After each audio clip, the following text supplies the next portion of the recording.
Hi, this is Marlene with Miami Ghost Chronicles, and I want to welcome you to another episode of Stories of the Supernatural. Wherever you find us, whether it's a video or podcast on your favorite platform, please like and subscribe to us so that you can get notification of when a new show is released. You can also find us on major social media platforms. If you go to MiamiGhostChronicles.com, you can find links to the videos or MP3 files, which you can download and enjoy without commercial interruptions. If you're into classic horror, ghost, and adventure stories, I narrate Nightshade Diary, and you can find links at nightshadediary.com. If scary stories are your bag, and listening to encounters with cryptids, ghosts, dogman, and other weird creatures sends a shiver up your spine, then go to supernaturalstorytime.com for links to our weekly podcasts. Noteworthy news about the paranormal world, true crime, conspiracy stories, and anything that is just plain weird can be found at eerie.news or visit the Stranger Than Fiction Stories tab at miamighostchronicles.com. Please subscribe to my newsletter on Substack. Just go to mppellicer.com for a link. I want to thank you for being part of my audience, and I think you are all wonderful.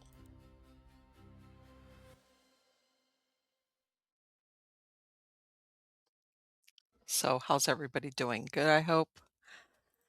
Well, here we go. Get myself in here. So, how's everybody doing? Good? Everything is good over here. I was just speaking to the guest, and yeah, even though I'm in Florida, it's supposed to get below freezing today, which I know for some people it's like, no big deal. It's going to be cold. Nah, you know what? When you get temperatures that dip below 32 around here, it's like, oh my God. Because even though we have stuff, it's like, I'm telling you, today everything I was doing outside, be running outside and coming right back in and it was windy also. We don't have snow, thank God. But still, it was like, nah, I'm telling you, it reinforces me. I'm not a snow person. Nope, nope, nope, nope. No, and that Florida in me comes out like right away. But anyway, it's one of those things where I guess it's what you're used to. I remember one time, this was many, many years ago. I used to work with a lady, young lady. She had moved from up north. I can't remember what state, but it was a cold state. And I remember her fingers were getting swollen. I was like, what's going on? And she says, well, no, apparently her blood was thick. She had thick blood, I guess, because of where she was at. And she was having like a really, like the reverse acclimating to the hot weather in South Florida. And her fingers were like swollen and stuff like that. I was like, I hadn't heard of that ever. But apparently this thing, I guess, after so many years of where she was living, in the cold, cold weather. I can't I know I wanna say Michigan or Nebraska. I know it's one of these really extremely cold states, but it was like, "Okay." And I was thinking, she's gonna be hurting. Come high summer in South Florida, she's gonna be dying. But anyway, let's get on to the good part, and let's get into I picked a couple of stories that we could look at, because you know how that goes, right? Let's see. And again, I tried to stay away from UFO stories because let's face it, after a while, it's like, I don't want to hear any more about UFOs. Okay, this is a story out of Popular Mechanics, and it has to do a diver stumbled upon the treasure of a lifetime, and it may lead to a hidden shipwreck. All right. The reason why I brought this up is that, a lot of times, everybody thinks that everything has been discovered, and sometimes come to find out, as far as some of these treasures that are, as a matter of fact, the other day I was at an auction and they were auctioning off stuff from these coins. As a matter of fact, the one from Mel Fisher, they were auctioning off coins and with their certificate of authenticity and everything. They were auctioning them off, different prices and everything. But a lot of people um, still think that everything's been found, and that's not the case. Anyway, this is what it says. I don't know, let's find out. He uncovered 30,000 coins, ancient coins in remarkable condition. They had to have come from somewhere. Okay, a diver stumbled across the find of a lifetime off the coast of Sardinia when a stray shiny item loosened itself from the seagrass below. That metallic sheen turned out to be turned out to herald a bounty of more than 30,000 bronze and copper coins minted in Rome during the 4th century. The treasure, found in the waters of Arzachena, represents one of the most important discoveries of numismatic finds in recent years. Luigi La Rocca, Director General of Archaeology, Fine Arts, and Landscape for the region, says in a translated statement from the Italian Culture Ministry. Near the town of Arsacena, divers were trawling an area of sandy clearing near the beach that was surrounded by seagrass. That one coin soon yielded tens of thousands of others, all in excellent and rare state of preservation, dating back to between 324 and 340 AD. The ministry says that thanks to the weight of the coins, there could be at least 30,000 of them and as many as 50,000. That would make this one of the largest ancient coin finds in the past few decades. And if we're lucky, it may even point to a completely undiscovered hidden shipwreck. The underwater makeup of the region has the potential to preserve a lost shipwreck, which could explain the finding of so many coins in one spot. While there is no news yet of a wreck being found, experts remain hopeful that one could turn up after further investigation. Right now, we have to content ourselves with the excitement of the huge bounty of coins discovered littering the seafloor. They're both bronze and copper, and were first used by the Romans and then later by the Byzantine Empire. When the divers first saw the coins, they contacted authorities, and art protection squad divers joined with the ministry's undersea archaeology department, firefighters, divers, and border police divers to dig into the area. Alongside the coins, the divers also located walls of narrow-necked jugs with 2 handles, which also helped point experts towards the idea that a shipwreck may be nearby. Okay, and I'm gonna. This is if anybody wants to go to popular mechanics. And my question is the following, which is what I think is neat. This guy, I don't think, was looking to find the treasure. He was a treasure hunter, in other words. It sounds like he was just diving. I'm thinking. It doesn't really say, was he a diver looking for this, or was he just diving and he sees something in the seagrass, a shiny object, turns out to be a coin, and then from there it's 30,000, and then who else knows? In pristine condition, what else could come up from it? And I guess my thing is that sometimes the best things happen to people who aren't looking for it, which I don't know. But that's another thing. What people don't understand is when you discover stuff like this, the discoverer never gets anything. All of this is going to be part of Sardinia.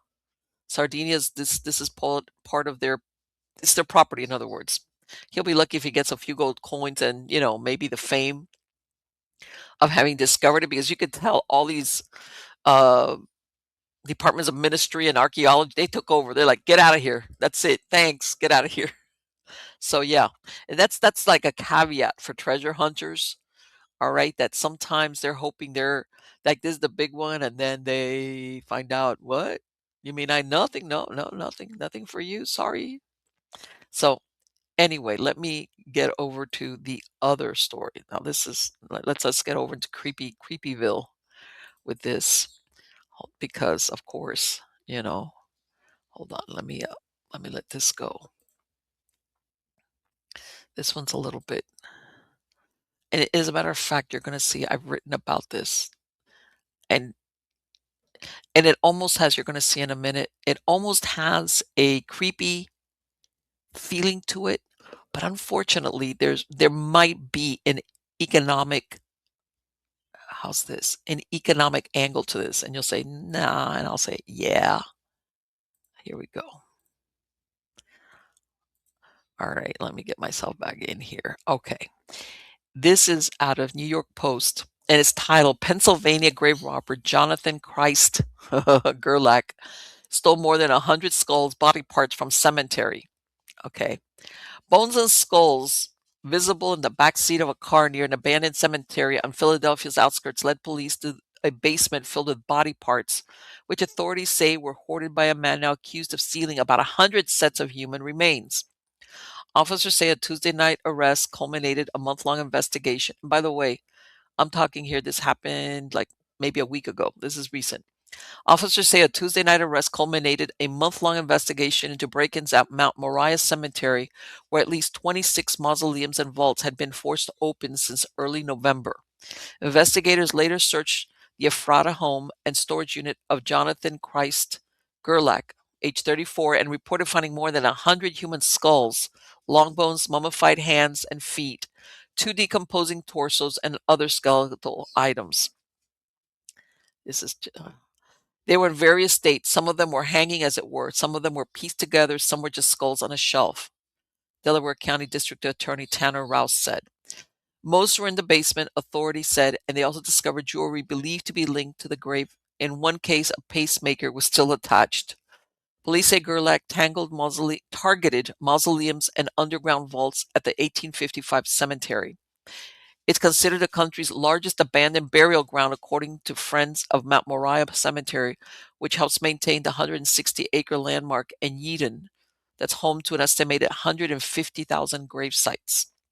Police have been looking into the string of burglaries when an investigator checked Gerlach's vehicle plates and found that he had been near Yeadon repeatedly during the period when the burglaries occurred. Police say the break-in centered on sealed vaults and mausoleums containing older burials which had been smashed open or had stonework damage to reach the remains inside. He was arrested as he walked back towards his car with a crowbar. Police said, and a burlap bag in which officers found the mummified remains of two small children, three skulls, and other bones.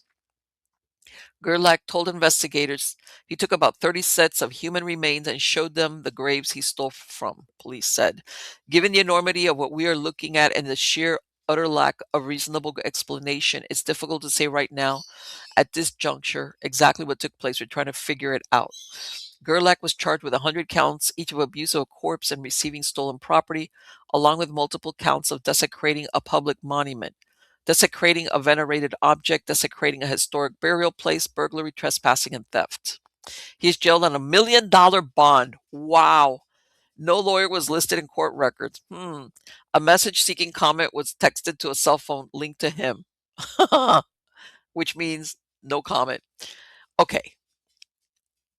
For those of you looking at the video version of this guy, he's a young guy. He's not, but there's a weird little flavor about him, if you know what I mean. He's got he looks really weird because his whole neck, and I mean his whole neck in the front is tattooed.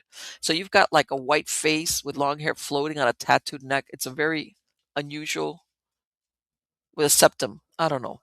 He just looks really unusual. So, now that you could say, what is he? The fact that he's going into the older mausoleums, this was when people were being buried with jewelry and stuff like that. That's why probably he was going into these mausoleums. Usually, families with more money, they would be the ones that would build a mausoleum, stash several of the family members in there. And back then, they would bury people with jewelry, money. I mean, that was like their belongings, in other words. Plus, people don't realize that there's a thriving business out there for um, trading in human remains, as in like either for occult ritualistic purposes or as a conversation piece. It's like, oh, I need a skull for my coffee table.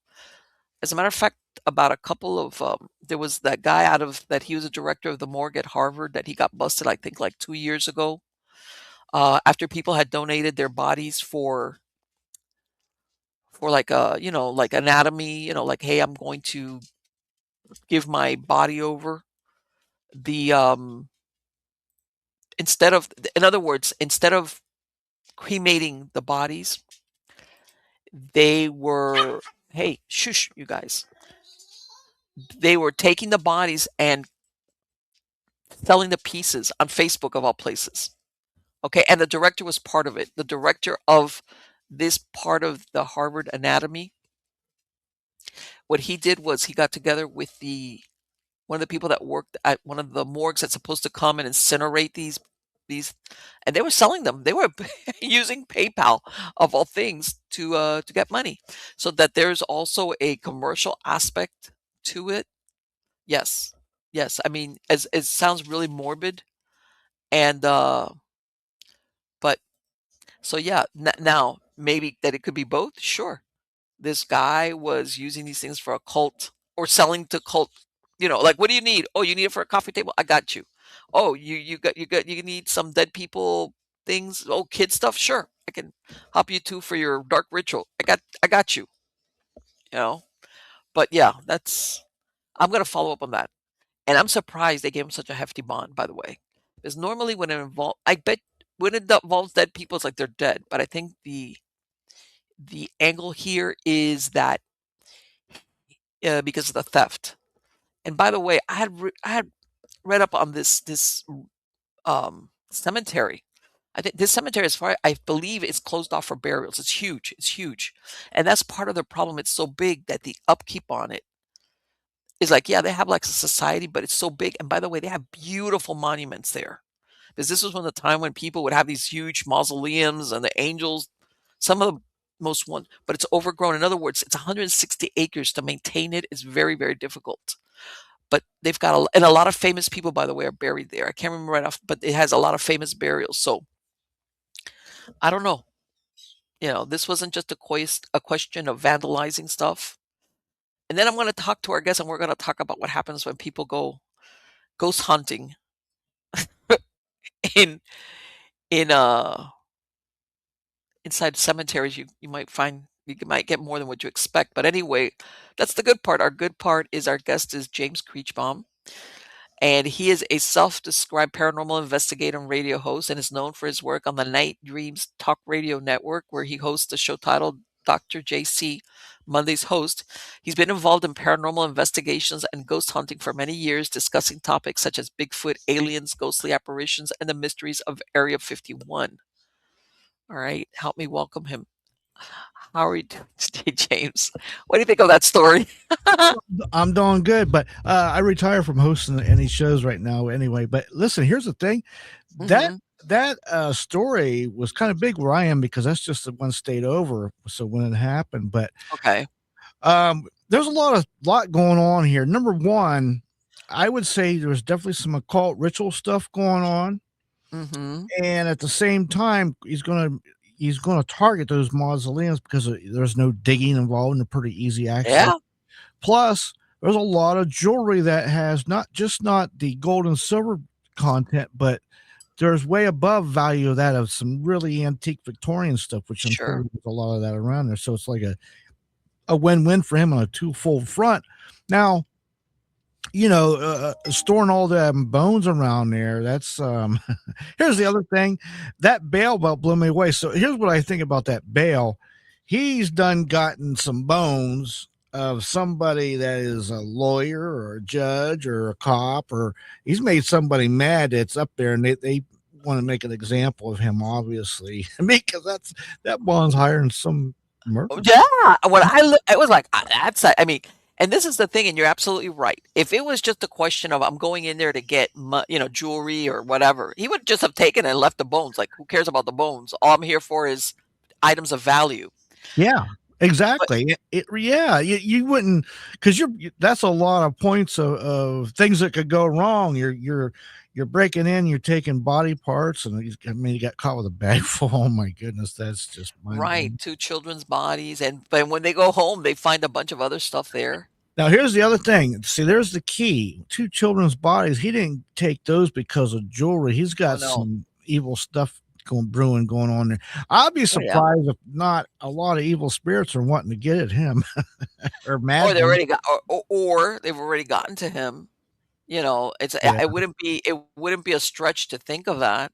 But and No. this is the thing that people don't realize that um, there's a market, and you would say, well, it's not a black market. How's this?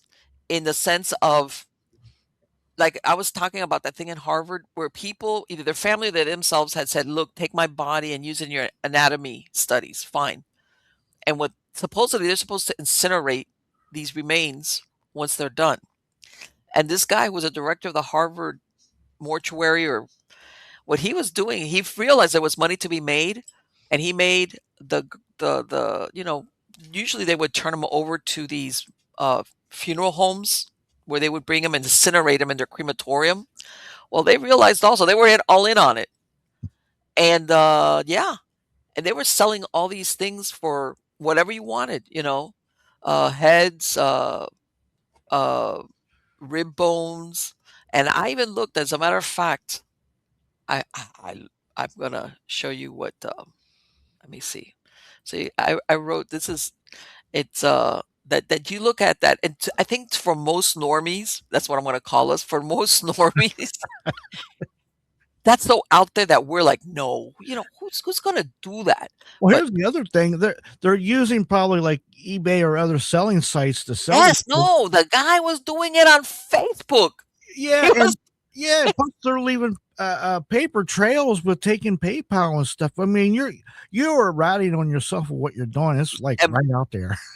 no, and by the way, we're not talking here like, oh, $50. No, there was one that like $30,000 by the time. There was another one that he had sent him like basically human flesh. Like the guy, the buyer asked him, "Can you tan it for me?"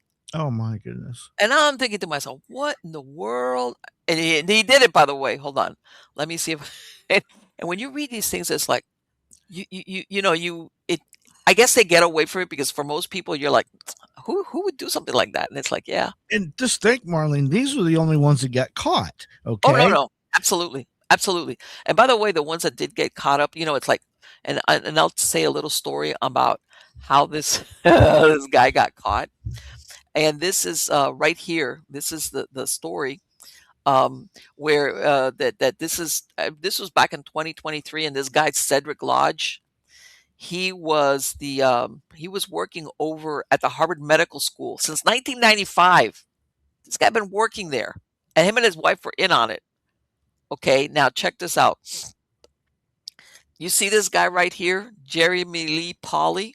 Yeah. This guy, he's a real cuckoo bird, but he had a like an online occult museum that he called Memento Mori, and this is where he would sell his stuff off of Facebook. All right. And he was arrested back in 2022 with the abuse of a corpse, receiving stolen property, and dealing in the proceeds of unlawful activities. But he didn't get punished as hard as this other guy is. I'll tell you that much. I think you're right. And see, here's one of his ads. Okay, see, this is sold Wow. out. Found a bunch of vertebrae. I believe 2 lots of 30, and the last lot of 20 ribs currently. PM to claim will not ship to Tennessee, Georgia, or Louisiana due to import ownership laws. Oh my goodness. I mean, Okay, those are red flags right there on but picture but of. right, and it's like again, this is what I'm saying. Most people don't think that there's like who would, and there's this other one here. This is he has dice made from bones. Look at all Oh, this stuff. wow. No, I'm telling you, this guy was like he if you wanted, and I know there's there's people out there, and some of them. Oh, and as a matter of fact, back in it was an update I posted. I forgot in 2025, May of 2025. Cedric Lodge, which was a guy from Harvard, he pled guilty to interstate transport of stolen human remains, and under federal law is 10 years plus probation and a fine. And he admitted that between 2018 to 2020, sold transported human remains stolen from the Harvard Medical School morgue. Wow. Okay. And they were saying, it said several defendants. There's other articles I wrote about this, about what they what they ended up doing overall.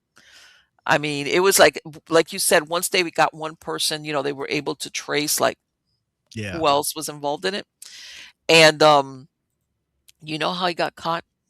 How this whole thing became unraveled? You know that saying about what was it about a woman scorned? Oh, yeah. Here it comes. This guy Polly, him and his wife get divorced or separate. I think it was divorced. Okay. I don't know, something there must have been something bitter going on there. Apparently she stays in the house. But the thing is, he left behind some bucketfuls of human remains in the basement of the house. Wow. So she alerted police and says, "Hey, my ex-husband left something behind." When the police get there, they find bucketfuls. By the way, I think they said 5-gallon buckets, or something with some bunch of all these different. And they're like, "What?" And they took it from there. She says, "Those are not mine. Those are his." I didn't want to hear. Yeah. I just, and that's how that whole thing unraveled. They went to him, and then he said where he got him from. But that thing about a woman scorned, I'm telling you, shit. Yeah. You would think he was making all the money, he wouldn't leave evidence like that and merchandise behind, but I don't know if he forgot about him yeah. or he just was, well, one of those things, or maybe I'm telling. Now I do know, and here I'm gonna step outside the paranormal. I do know that by the time when he got busted for this thing, he already had a new girlfriend. So maybe that was part of the deal. Oh, What do you think? yeah, you can't do that and think that, you're just gonna walk around with Right. And and his new girlfriend, she's posing with a lot of the things. And I'm thinking to myself, you know what? birds of a feather. Well, no, you know what? I'll tell you what. The first wife, okay, she's married to this guy. Don't tell me Oh, your yeah, husband is. she You was can in on tell. it. Oh, She for sure, she for probably sure. wasn't getting she probably found out he's keeping, 75% of the money. Something, or Yeah, something happened that she got so upset yep. after the fact. Maybe, like I said, maybe a new girlfriend, that maybe, who knows, who knows. I mean, it could, I'm going to show Another you. thing too, you said there was a pacemaker found. Those have serial numbers. They can trace that right to a specific Yes, person. and well, it's like it was still attached. Like, in other words, he took it, and I guess it's like, I'll just, but that's like, I don't know. that's pretty Oh, bad. Think about it, you know. And here, let me show you a picture of what this guy looks like.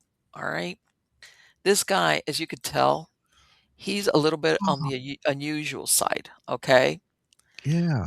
that right there is him. For anybody, it's like, if I saw him, I'd be like, by the way, he's one of these guys that also, if he opens his mouth, he's got one of those split tongues.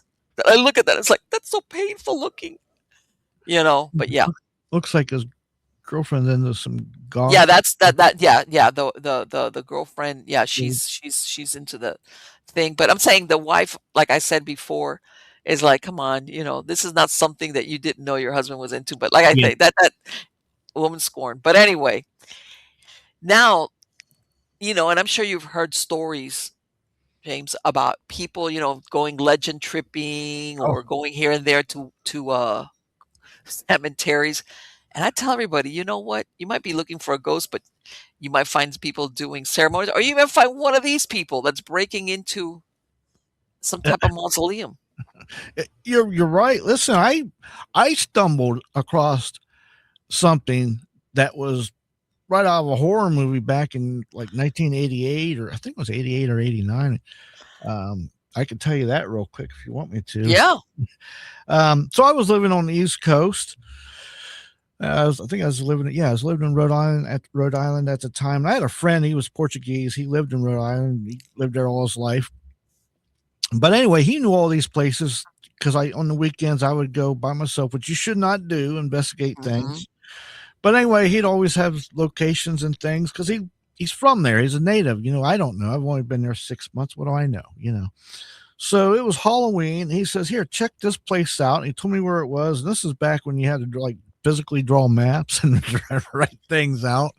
So anyway, it's about 11:30, going on midnight. So I go to this place, and he said, "Park there and go through the woods. There's like a path." And so Right. I'm going up through the woods, and now where this is at the time didn't mean nothing to me, but it's near where the Conjuring house is in the woods there. Yes, yes. But we didn't know none of this stuff back then. But anyway, so I'm going through the woods. I'm up this little hill, and I can, when somebody's got a little bonfire, you can't see it, but it's like over the rise, you can see like, light glowing. Right, right. Yes, yes. And I see that, and I can hear noise like, sounds like people chanting or singing. I couldn't make it out, right?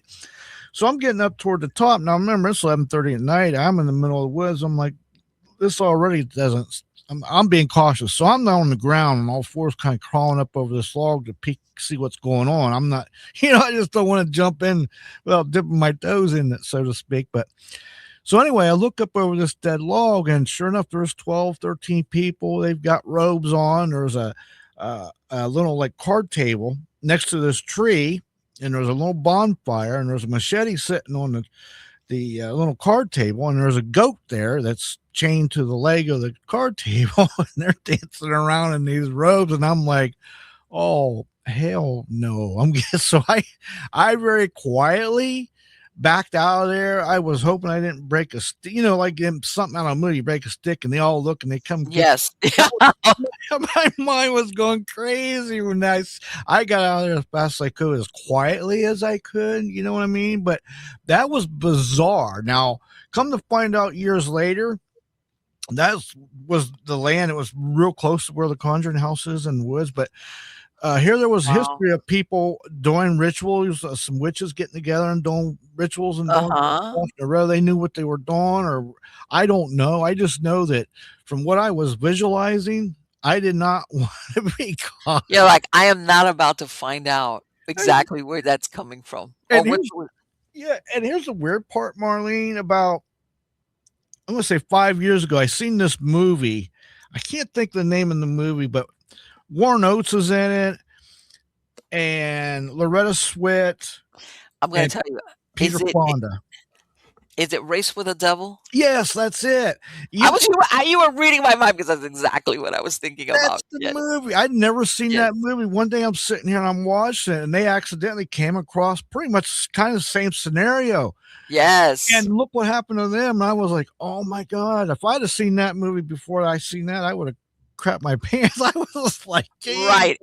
You know what? I've heard even though, Race with the Devil is, fictional, it's a movie, but I've heard different stories of people going out in the desert, and I don't know why the desert Southwest or whatever, where they've come across weird stuff and they've backed out. Like they've seen people, like too many people milling around and stuff, Yeah, and they're no, like, "I'm yeah. getting out of here." No, you're right. I've heard of many different reports about that too. That very much so. But no, there was some history. Like what I seen wasn't a one of. I guess there was. They've been broken up different things, but I don't know what they were doing. But that wasn't uncommon for that to happen, I guess, out there. But and then I remember I seen my friend. I was like, "What did you get me involved in?" He stumbled upon. He says, "I don't know." He goes, "I heard my cousin talking about they were going to get together with some friends." Well, you know what? And this is the thing. And you think, okay, you're letting your imagination run away with you. You're thinking of Race with the Devil. I said, you know what? Okay, maybe it's just some people running around with a cloak. Okay, who cares? Yeah, Whatever. But what if it's darker? What if they're killing somebody? And everybody's like, "Oh my god, yes." Or they're hurting animals or something. Like in other words, something that they don't want to witness. right. And I'm going to tell you something else. I did some research here. In the earlier 80s, there was near that area, and then not too far away, I think it Mhm. was called Free Yes, I know. something Woods or something anyway. But Mhm. there was hunt runaways and a few prostitutes that would come up missing. Matter of fact, they found a few of them that were murdered, and it was linked to some ritualistic murders. Now, whether they're the same or linked to them or they know them, I don't know. But there was just a lot of that kind of stuff going on the East Coast there throughout a There few. was that wasn't there one there was the in Massachusetts, my god, there's that forest. Yeah, that's Uh, what I'm talking about. I think it's Fremont Fort. Bridgeport. I know that it's close to Bridgeport, isn't it? Well, there was a Mm, Bridgeport Triangle, which I've been to many times. right. Yeah, or Ah, Bridgewater. It's Bridgewater Triangle. I think it is. maybe right. I'm getting my Oh, but I know that there's a forest by there that you were talking about yeah, that. it is. It starts with an F. I can't think of it now, but it's Free something forest. But I've been there, and I'll tell you what. I'll tell you that forest is Yes, crazy spooky. Not only that, the people that monitor it. This was back in the 80s and early 90s. And I'm gonna right, tell you how weird they were. I had a campsite there, which this is before I even knew what was going on there. This was even before right, the event that I walked up on. Okay.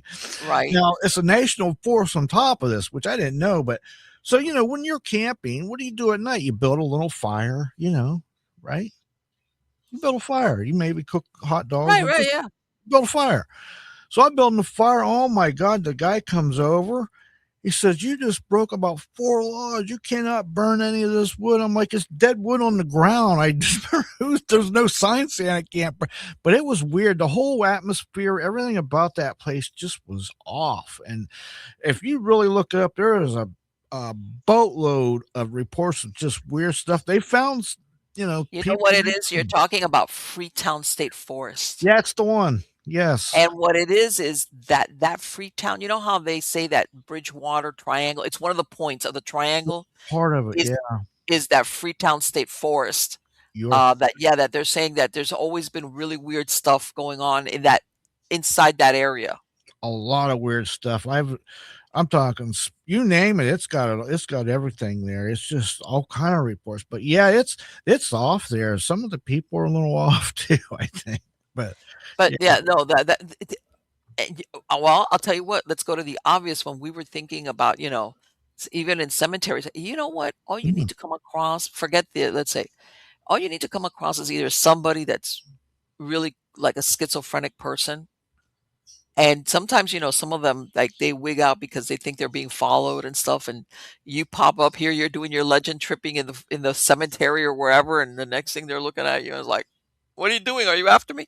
People don't realize when you're ghost hunting, and even when you go to some of these places, you can run into some really, how's this?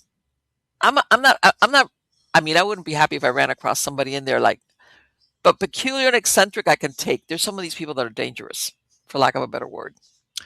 Yeah, there's an old matter of fact, I'll tell you another time. This was about the same time, early '80s there, or late Hmm. '80s rather. Right, This is before the two casinos, Mohegan Sun and Foxwoods, were built. Before they were even thought of, right? There was right, a defunct asylum.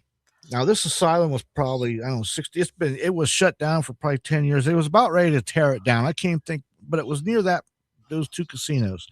So my one buddy says, "Yeah, it's extremely haunted. That's a be a great place to go to. Just don't get." Again, I went by myself and like, yeah, you're I didn't crazy. You're have crazy. permission either. You should not do these things, but I was stupid back then. But anyway, perfect example.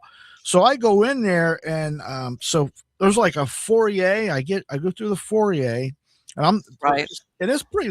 I don't know, 20 feet long by maybe 8 feet wide, and then there's right, another set of doors that go into, like, like a Waverly. It's kind of like along those kind of, not that big, but big. So before I ever get to the set of doors, I hear this, sounds like a empty paint can crash behind me. Now there's nobody in this building, but especially in that foyer. Okay, so that just right. about made me have to change my pants right there, right? So I'm not expecting that. I almost hit the It ceiling. I was like, what the? There's nobody there, but there was an empty can there. So now, who hit that can? There was no animals. I mean, I don't right. know. I didn't stick around. I'm hearing people inside. I seen somebody move, but I think it was vagrants that were like, um, maybe some homeless vagrants people were hanging out in there. I don't think that was a spirit, but I didn't stick around because, I first of doubt. all, whatever crashed that can, there was no animals or people in there, but just me, and I was 5 feet behind me. But you don't know the reason I left, because you don't know how many people's in there, and they might think, "Hey, Yes. who's this guy trespassing on our place?" Yeah. Even though it's not theirs. You know what I mean? Yeah. Yes. And I'm glad you brought that up. Yeah, you get sometimes people that are squatters or homeless, and sometimes they don't take kindly to somebody come traipsing through there, you know?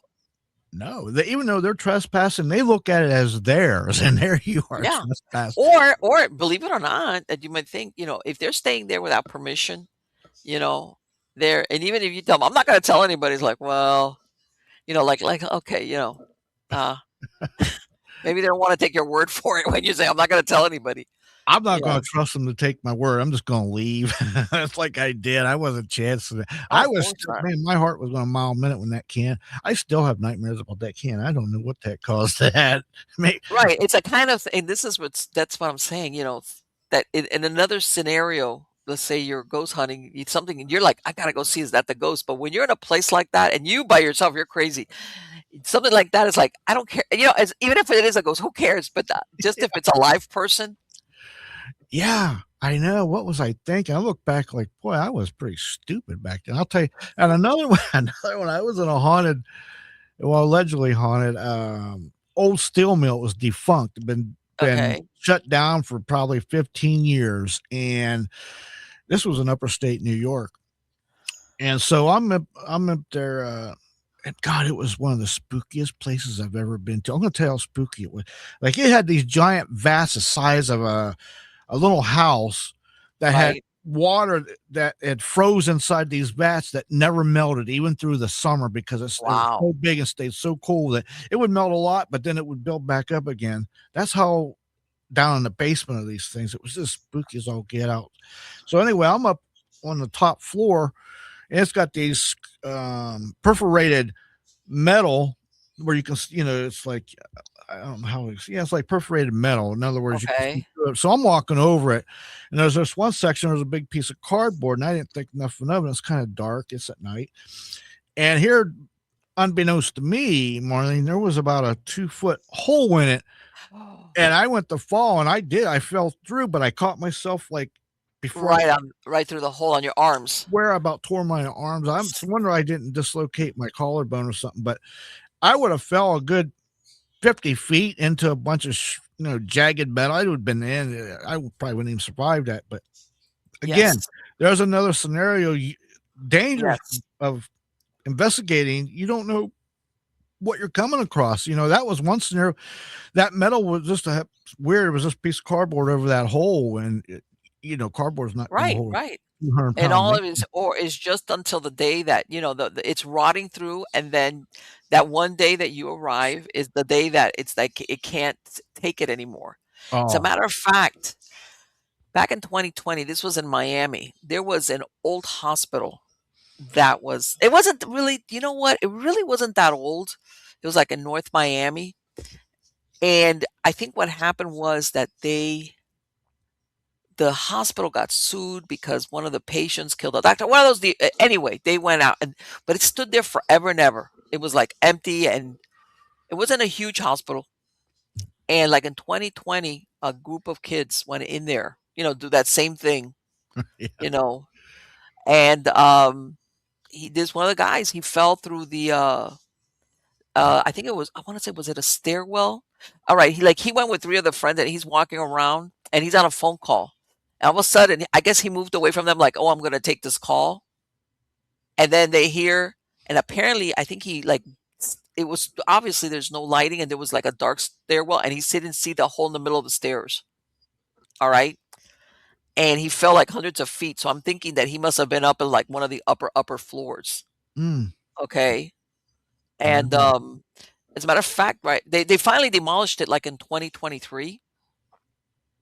Right. Uh, but yeah, the those are real dangers that people don't realize that Yeah, happens when and you're there's going other out there. you you're so there's other dangers too, like, black mold and, Oh, yeah, another one is term.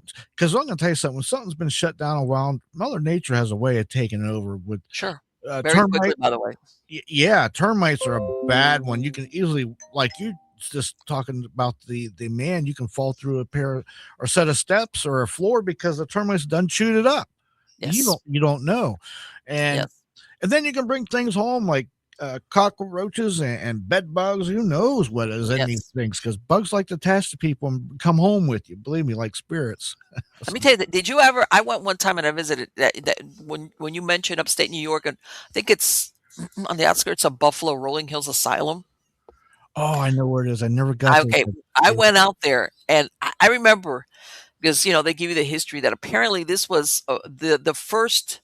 Its first thing, it was a poor farm. A lot yeah, of I these can say that. asylums, they Yeah, start it's as a called a poor farm. Yeah, I know right. the one. Yep. And it was, like, on the outskirts of way out there, and even then, I was thinking, "Man, they really wanted to get rid of these people," because even when we went out there, it was still the middle of nowhere, alright? And it wasn't like one of these large asylums that you see. It was, like, a couple of stories, and it Yep. was a great experience, but they only have electricity, like, in the I guess what you would call, like, the receiving area, like, on the 1st floor, Yeah. but the rest of the floors were, and, you were given, a flashlight, and I know they wouldn't let people, walk around if it was unsafe, but still, it was like you had to go up and down those stairs, like, very carefully. You had to look where you were going. Yeah. And there's another one, a poor farm just like that in, I think it's Illinois or Indiana, one of the two. It's, I can't think of the name of it now. Maybe it's Albany or something. But yeah, those places, man, they put you out there. They Yes. figure if you escape, it's going to be a while before you get around Well, people. no, yeah, it started it started like you said, it started as a poor farm. It really didn't start out as an asylum, and I don't think Right. that's why it was never that big. But Yeah. what they ended up is they end up dumping it out there, like all, people that couldn't sustain themselves. As a matter of fact, one of the ghosts out there, or supposed sightings, I can't remember what his name was, but he apparently he suffered from giganticism, when their thing, and the family just dropped him off there. Yep. And he lived, I think they dropped him off when he was like a teenager. Yeah. And he lived all his life. And supposedly he's seen and he's well known because he was so tall Yep. that when they've seen his or his shadow, like this is not the normal human height, Right. that they know that it's him. But basically he lived out the rest of his life out there. Yep. And people don't realize that it wasn't just necessarily because you were crazy. It could just be any reason that you were just left out there. And exactly like we said, it's like, good luck on walking here from where? I mean, we were out there and it was just rolling hills. Like, whoa. People don't realize back in the 20s and 30s and 40s, life was different. If a husband didn't want to get rid of his wife, Yes. he could say anything. Like you wouldn't. I have seen the log sheets of some of the excuses, the reasons why Oh yeah. they committed their. Like it's unheard of. Like you Yeah. would blow your mind. Some of the reasons. I'm not even going to say them on air. Some of them, but they're just Yeah. absurd. They're very, very flimsy. That you're like, you're gonna what? You're gonna want this person to what? Yeah. Now here's the other kicker. A lot of those people that work there, they abuse these patients badly. Like some of the places, if you try to bite any of the stuff, they just with no nothing, just pull all your teeth out. It's like they really abuse a lot of the patients. Well, that leaves a lot of negative energy somewhere. Oh, for sure. I mean, Absolutely. Absolutely. And some of them really they would end up because see now this is the thing though. I will tell you this because I've looked at some of these places. These places were always overcrowded. They would end up being always, overcrowded no matter yep, what. always, Whatever the best intentions, what would happen is that if you look at some of the logs, some of these people where the people would get well, even if they were like a little bit cuckoo, but they weren't a danger. They weren't dangerous. They were like the doctor because they were already overcrowded. They would call up families or like send them a letter or whatever, depending on how far back. And the families would never come to pick them up because they were like sometimes they were trying to get rid of some of their people. Like saying, look, this person is like they're not dangerous. You could come and get your aunt, your uncle, your mother, your father, whatever. Come pick them up. yep, And they didn't want to. As a matter of fact, some of them would move away and because they would have visiting days. And some families no, some families would come to visit. But others, the staff, like the doctors that were running the place, that yep. was it. They could never get these people because they were already overcrowded. And then we come to what you were talking about. Let's face it, all these people to hire somebody to work there, talk about underpaid and overworked. And Way understaffed, and there was, and you would yeah, get people that had no business no, working. no. But now also you've got what I would call borderline doctors that would Oh yeah. now they know that nobody wants this patient, nobody's going to Yes. come get them, and then Yes. they got they experiment on them, and then there was the Yeah. lobotomies that came out. I Yes. mean, I remember that. look at the rampant stuff that went on, and that leaves a scar there. I mean, Well, it you know what happened that back then we're talking here, they didn't have like the medicines that they have now for people that were like really violent. So the lobotomy was the quick fix for like this patient or patients that were yeah, like out of hand, and the family doesn't want them because they're ultra violent. They're like insane, not like talking to the air insane. I'm talking about like violently insane. So yeah, that's why they would end up doing a lot of those. And also, by the way, but people don't realize. Getting back to the first story, that a lot of the times when there was anatomy schools and colleges, they had to like sneak cadavers. yeah, A lot of these asylums, exactly like what you said, they knew that the families didn't care or nobody was going to come and claim the right, person that died. They would sell these cadavers to anatomy schools, colleges, and make money off of it. All yeah, right. yeah. People don't realize that they would do that as well because they knew nobody's going to come and ask, "Hey, what did you do with my so and so's body?" No, Or they would tell them, "Yeah, we buried them out in the cemetery there." Oh, okay. yeah, yeah. And as soon as you brought that up, first thing I could think of was Boris Karloff. He's the doctor in that one movie. And at the back door, they're bringing him these. Yes. They're stealing these bodies. They're Right. stealing them. you know? Right. They were well, the people don't realize that, what was it? Hare and what was the other one in England that became really famous for being, these guys that were like that they ended up murdering people. How's that? They Yeah. were making so much money that they didn't wait for people to die, they were killing them. No, but yeah, they made a movie about that too. I think Boris was on that one Burke and too. Hare, yeah. Yes. But they we had our own version, plenty of them around that time. And really, the ones driving that business was the universities, Yeah, the medical universities. right. That's true because it was the doctors doing all the work, and some of them didn't want to know what was going on. There was a middleman, but some of them were directly Oh, buying them yeah, off yeah, they for it, would, you know? and some of them, they were shipping them. They had some where they would put them in these, they for lack of a better word, because one time they busted up a ring where they would, like, stuff them, like, in a barrel, like, pickle them and ship them off to these different schools, these, anatomy schools. So Yeah. that they could do the they sect them basically for anatomy classes for their medical. Oh, yeah, a lot of these directors of these, medical schools, they were complicit in it, Oh, you yeah. know? They couldn't keep the supply they needed for what they needed for teaching and experiments Yes. and teaching. So, yeah, what happens? The guys out doing the boots on the ground doing the dirty work, they kinda drummed up business themselves, so to speak, which, Right. got out of hand, you know? Well, they one time there was a big scandal out, like, in Indianapolis, and it was a big scandal because they thought, okay, well, they knew something was going on, but they were thinking they were just going to, like, poor cemeteries or paupers' graves, and these were the corpses they were taking, like, fresh. Turns out, later on, they find out because, like everything else, the well-off, people in Indianapolis, they had their own nice cemetery. Well, guess what? Those corpses were being stolen, of course, for the cadavers plus, like you said, the jewelry and stuff. Yeah. So that drove the outrage because nobody was safe. All No, right? and you're gonna when you do that stuff, you're gonna make the wrong person mad, and you're gonna pay for it. Right. But then it got when it got weird was when, yeah, they would catch the guy that was doing the actual, and of course he's gonna talk and he's gonna implicate some of these doctors, which by the well were leading citizens themselves sometimes. You know that, Right. right? And they wouldn't even be doing it if there wasn't somebody at the other end with money that needed a supply of 'em, which is the doctors. Yes. And people don't realize that back then, I'm talking here late, 19th century.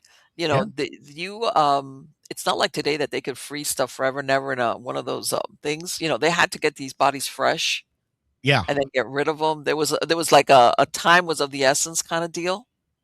Right, right. You're so right, and that's the other thing too. You ever see them old pictures from the 1800s where they got a dead person in bed or wherever, and Oh there's like yes, all these flowers. Well, the yes, flowers weren't like we do today as a yeah, gesture. It was to cover up because they might have been there for 3 days or a week or whatever. yes, yes, yeah. The yeah, the mask, the smell, the. Let me And take. go ahead. Go ahead. No, no, no. Sometimes you hear about these people. Oh, they shipped the body back, and I'm thinking, man, that must have been an awful job. Well, I used to buy and sell and collect antiques, and one of the most bizarre things I used to come across all the time Uh huh. is portraits of dead people because their family back, especially in the 1800s, a family member would die and Yes. they would prop them up and take poses with. That was so bizarre. They're out there. Look it up, but it's all kinds of 'em. Yes, I've seen that. It's not like now that you got a photograph. Back then, it was like it's that unless you had the money for a portrait, this was the best you were gonna get. Yeah, and they're taking pictures with their dead relative. Different poses Or and are you stuff. in the Bay children? I'd be like, oh my god, that's so heartbreaking That when you is see just that. so freaky they're doing that. Yes. And I used to see I wouldn't buy them no more because I'm Lord knows what could be attached to some of those pictures. Oh yeah. It's like, better off just let Yeah. somebody else buy that thing. No, it's kind of morbid, and you look at it, and I'm thinking to myself, who would want to this? I mean, how's this? I can understand the original person that took the picture because of the times. This was the only thing they had of remembrance. I Yeah. understand the motivation for that. But I'm thinking, but okay, if we get beyond that, who would want this picture? I'd be like, don't get me wrong. I know that there's a lot of cuckoo birds out there that'll think, oh yes, wow. I'm going to put that. and I know you said like antiquities, like sometimes you can't account for people's taste, but at the same time, it'd be like, that's so morbid. That's It so, Yeah, it convinced me there's a market out there for anything because a lot of people like to collect those things. Me yeah, personally, no, I'm good with that, but, that's yeah. just me. Yeah, yeah, yeah, yeah. No, that's what I'm saying. Even that thing that I was talking about earlier about here that they're trading body parts Oh, and yeah. and rib bones and look what I found. I have some vertebrae left over. And that's a true story. I know it happened because Yes. I don't live that far from where that happened. It's only across the border there, but it's not all that Uh-huh. far, and Right. And it's like most people are like, what? And it's like, yeah, this is a thriving business. In other words, this is not like three people that are doing this. No, this plenty of people were buying and selling and trading and asking specifically, oh, can you get me this type of body part, whatever that yeah, was? All there's right. Like special order kind of deal. yeah, there's a lot of people in on it, a lot of clientele that was buying it. So that blows your mind. I mean, there's a lot of secret cults out there that do Yes. things and stuff. Yes. I helped a lady that was in a very popular cult back in the 70s, 80s. I'm not even gonna mention Hmm. what they are, but she had something follow her for years, and about 5 years ago, she was, she was in her 60s, and she had grandkids, and it was starting to bother because she did things with this very well-known cult leader Right. in the West Coast there in the 70s, and I don't know if she was in the 60s, but 70s for sure. But anyway, this stuff was really coming to fruition as she got older, and now she's got kids and grandkids, and it was starting to make its presence more prevalent, known, I think, because of the kids' energy, I would imagine. So yeah, it was freaking out. So I tried to help her with all that issues, but Right. you told me some of the things they did that I wouldn't even begin to mention over the air. I mean, just let your imagination run wild on that one, Oh, you let know? me tell you, some of those. You know what? One of the things is because I was reading about that there's well in for like the last 100 years, India has been one of the leading suppliers of human skeletons. In the 1981, they outlawed it, but who cares? They still have a black market.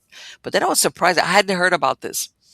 That part of because part of what involved that is that they were stealing corpses. Same thing because Mm, the Hindus they cremate their dead. yeah. But the Muslims and the Christians, they were basically, robbing from the graves and, using this, they have like a way to like basically deflesh the skeleton. But I didn't know that part of what was being sold was to the Buddhists, that there has a Buddhist tradition that was something called Kapala, which is made from a human skull, which Mm. they use as a cup. And I'm like, wait a minute. What do you mean a Buddhist? I thought Buddhists were all like, what? Oh, they were all Zen. Maybe that's what made Right, it. man, it's like Zen, what happened to the Zen? Yeah. Okay, where does the human skull come into this? So, yeah, it was like, "Oh." Yeah, Yeah. that, what was it? Was it the femur or was it one of the arm arm bones? They would also sell them to some of the Buddhists, and they would poke holes and use it as a flute. It'd be like, "Oh, no. No, no." Oh my goodness. Listen, I gotta say, people are very imaginative when it comes to making objects out of certain things. I mean, it Yeah. boggles my mind. And there is a market out there is a clientele out there for anything And weird. then we get back to what we were talking about, James, which is the when you get objects that have attachments. Oh, yes. Stuff that comes with a little extra that you didn't bargain for. Yes. Like I said earlier, I bought and sold antiques for years. I loved Oh my antiques, god, yes. you Yeah, know? And I used to tell people all the time, if you're in an antique store, yard sale, or garage sale, whatever it may be, flea market, and you're looking at an antique, no matter what it is, right. if you get any kind of a bad feeling or vibe, let it walk away. Don't even bother touching it. Just move on. Honestly, sure as heck, don't bring it home. Let me ask you, did you ever buy a piece of anything that after you had it, you you weird stuff started I don't know, did you store them at home, or where did you keep the stuff at? I used to have a garage out back. Okay, there you go. Yeah, and it's not there anymore. But at one time, I don't know, I probably had 7 mirrors out there. I had something and some other things. And it was like I couldn't keep up getting rid of them the proper way. I couldn't keep Mhm. up. And I didn't want to sell them or put them in the garbage. So now somebody else brings the problem home. Right. So eventually, and I didn't want to be like other popular people that's got museums and all that, because to me that's just a time bomb waiting to happen. You're one burglar away from all heck breaking loose, so to speak. But so I eventually got rid of them. I Mhm. removed them from people's homes, but no, nothing ever. The only time I had something I had something attached to my daggone cell phone. Really? Yes, I had I had I went on this one of the cases I went on something. Matter of fact, the cell phone, it was on 80%, and I knew there was something between these two houses. There was a little piece of fence about this wide, and you could see underneath it like that. And there's two houses, but that's all space between them, and there's nobody could get in there. There's no door access. You'd have to jump over this 6 foot fence for what reason? You can't get in the house, no way. But I can, how you look under a door and when somebody's walking, it blocks out the light. Well, that I'm seeing that, right? And I'm like, Right, what's okay? It's not a person. What's going on? So I thought there's a spirit or something over there. I'm gonna find out. So I held my right. phone up. I'm filming and I'm looking at it. I think I had like 76%, and Okay. the dial on it went straight down, like boom, just like that, Mhm. Okay. empty, killed it. It took another 20 hours to get it to charge it to even get it back up to 70%. I come in the house the next day, and I'm sitting there in my living room, and I can hear my kitchen's or my bathroom's off to the right a little bit. Now I got one of those faucets in there that you got to physically like wrench it up. It Right. it you can't. There's no accidentally it springs up. You got to wrench it up to turn the water on. Okay, and I'm sitting there, my water's coming on full blast, and I jump up off the couch. I'm like, what? Oh, boy. I'm like, oh heck no to that. But I got rid of that. I had to get rid of the phone died anyway. I had to get rid of that. But that was a case where something got attached to that phone. That was the only thing. And it came in with the phone and it left with that dead phone.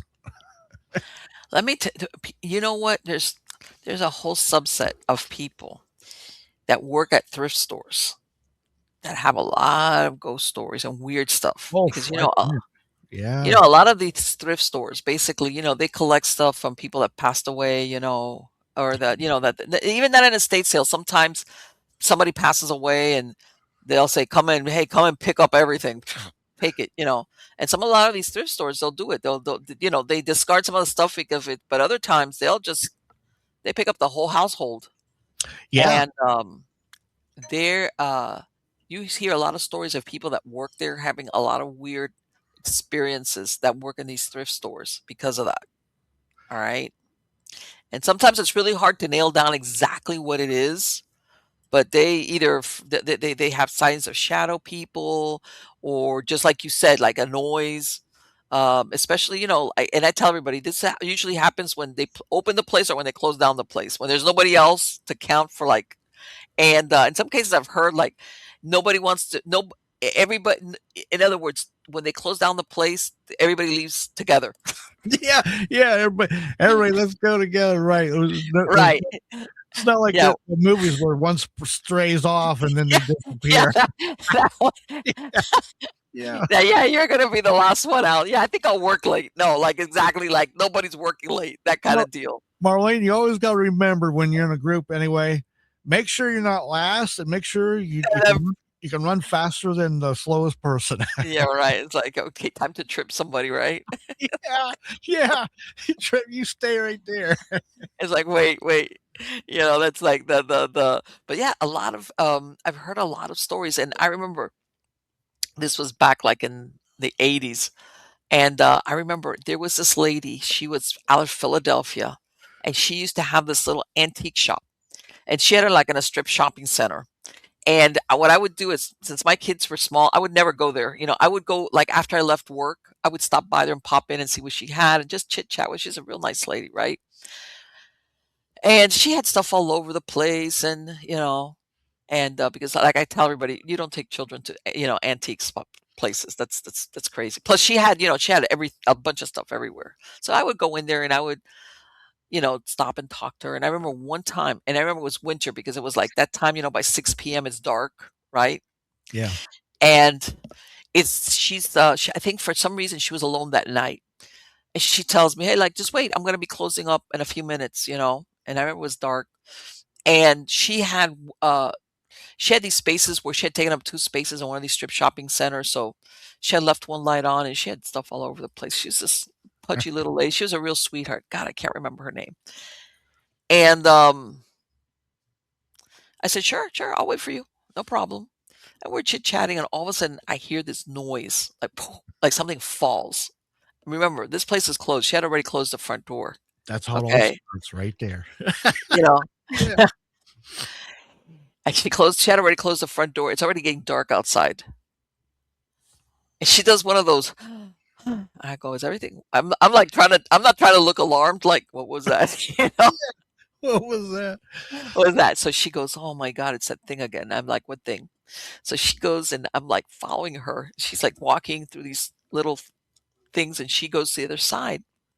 There's a picture, it was about this, I wanna say maybe it was 2 feet tall, was oval, and Yeah. it was like one of these Edwardian ladies. It was like one of those prints, nothing, you know, the young lady with a thing, the oval, gold leaf around it, Yep. and I looked at her and I go, "H that fell down?" And she goes, "Yep." And I go, "What happened?" And, I'm looking up at the wall because she had other stuff hanging on the walls and stuff like, the displayed. And by the way, this was not she had a lot of beautiful stuff, but she was one of these people, like, a very down to earth, so everything there, she had stuff all over the place, and she would just hang stuff up on the, and I'm looking up and I'm thinking, "How did that thing come off?" Because I can see that it's got the, and she goes, and I go, "Do you want me to help you get it back on?" She goes, "No, don't worry about it." And I said, and I'm like, what?" I'm still, by the back of my mind, I'm still thinking, "How did that thing fall off?" Right? Yeah. And Right. and again, because when everything's quiet, you hear stuff, and I go, What, you kinda knew that that was what had fallen off. What happened?" She goes, "Well," she starts telling me the story that that thing keeps falling off no matter where they put it in the shop. Oh, okay, there's a red flag right there. And I said, and then she tells me she had this guy who would do the legwork for her, and I think he was the one that would go to estate sales and garage sales and all these places to buy stuff, right? So she really didn't know. She just, like, he brought it with a bunch of other stuff that he had gotten. So she really didn't know the history per se on it at all. But she told me, she goes, "I've hung that in every place, every wall, every which way you can in here, and it will always come down, no matter what I do. Where I put it, how I put it." She says it got to the point, that, and she goes, "And I don't know what it is about that." And I could tell she was trying to, I think she was Yeah. careful that I wouldn't weird out, and I was like, "Really?" I was like, "You're kidding, that's interesting." But, Yeah. I think she was trying to tell me the story, but not to scare me. But she kinda, like, let on a little bit, like, her employees, like, it was either one, because she had a couple of employees that worked for her, but it was her and that one guy that was doing the legwork that would buy the stuff. Those were the main, I don't know if he was a partner with her or not, as far as the ownership, but, she kinda, like, told me, like, "Yeah, it's gotten to the point where none of my regular employees wanna stay here, and be the to lock up the place." Yeah, I bet they yeah. Because, and you would think, okay, there was nothing really creepy about the picture, there wasn't. But let me tell you something, when she told me that, because I was even thinking, well, she goes, "Nope, no matter what I've done, I hang it up everywhere. I've checked the thing in the back." It had just one of those wires, not even those things, when you have the wire in the back Yeah. of the older pictures. Yep. That's how it was hanging. Yep. She couldn't keep it on the wall. No. And, she was a very, but it was so funny because you would see her sigh like, "Oh," like, "Okay, it's that picture again." Like when somebody's like, "Okay, forget Oh, it." not And sometimes again. I even wonder, and then I thought later on, I said, "I wonder if that's why she asked me to stay with her until she left." Yeah, I bet it was. Um, I forgot there was another time that something, this was back in the early '90s. I went to a estate sale from one of these $10 million mansions on Newport Beach, Rhode Island, Right? and these people had eccentric doesn't even describe the people that must have lived there because the stuff they had, Oh, yeah, I can imagine, huh? That, mind-boggling. Like, they had World War II stuff that was the enemies. They had, right. um there was bony kind of stuff there now that I think about it, but there was just on and on. But the one thing I did buy there, which I don't know why I did, there was these 5 books, and they were ranging from 100 years old to 150 years old, and they were all witches books. One of them was like Wow. old spells, and one was this thick, and it showed tortures and different things. And it was the stuff in there you can't. I still see it. You can't unsee some of the stuff that was in these Yes. books. Okay. There was 5 of them, so I bought all these books, and I don't know why I bought them, but I did. So I get them home, and there was definitely was attachments on those books because you I would hear bet. things and all this, and I was just my deceased wife, but at the time we were just getting together, and we were just married not too long. She was like, "What's going on with these things?" So I hermetically sealed them in a 400-pound safe, and that toned them down from like 11 to about a 5 at best. Really? At best, You uh, yeah, I remember. So then and I don't blame her. I don't because she got pregnant with her child coming. And I was like, I can't keep these around here.